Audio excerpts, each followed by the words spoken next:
এবং পারসেপশন ধরে নানান বিশ্লেষণ চলতে থাকে, সেটাই খুব স্বাভাবিক।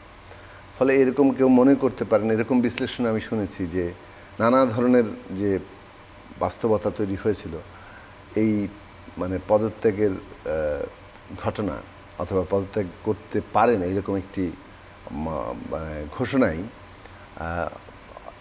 এক ঝটকায় অনেক সমস্যার সমাধান করে দিয়েছে, এরকমভাবে অনেকে দেখেন। তো দেখার বিষয়টা যার যার ভিন্ন জায়গায়।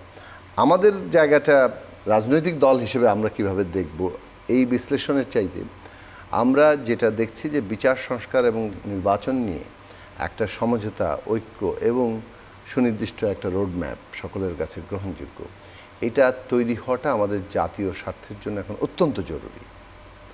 এটা আমাদের অস্তিত্বগত এবং অভ্যুত্থানকে একটা সত্যিকার মানে পরিবর্তনের জায়গায় যদি আমরা নিয়ে যেতে চাই তাহলে আমাদের জন্য খুবই জরুরি এটা।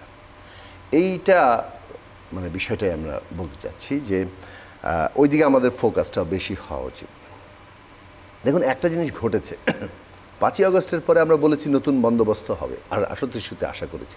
বহু বছর ধরে বলতে পারেন যে টেলিভিশন টকশোতে আমাদের দলের পক্ষ থেকে আমি নিজে নতুন রাজনৈতিক বন্দোবস্তের কথা বলেছি, এবং এইটার মধ্য দিয়ে আরেকটু গ্রেটার মানে সংস্কার এবং রূপান্তরের যে জায়গাটা সেইটাকে একটু ব্রডলি হাজির করা, যে আমাদের প্রত্যেকটা অর্গানাইজেশনের মধ্যে একটা আন্ডারস্ট্যান্ডিংও দরকার। মানে বন্দোবস্ত বলতে যে জিনিসটাকে বোঝায় যে বিভিন্ন পক্ষকে এঙ্গেজ করে আমাদের পলিটিক্যাল পার্টিগুলোর মধ্যে এবং বিবদমান শক্তিগুলোর মধ্যে একটা নিজেদের মধ্যে বোঝাপড়ার জায়গাও দরকার, যে রাষ্ট্রটা আমরা কীভাবে চালাবো।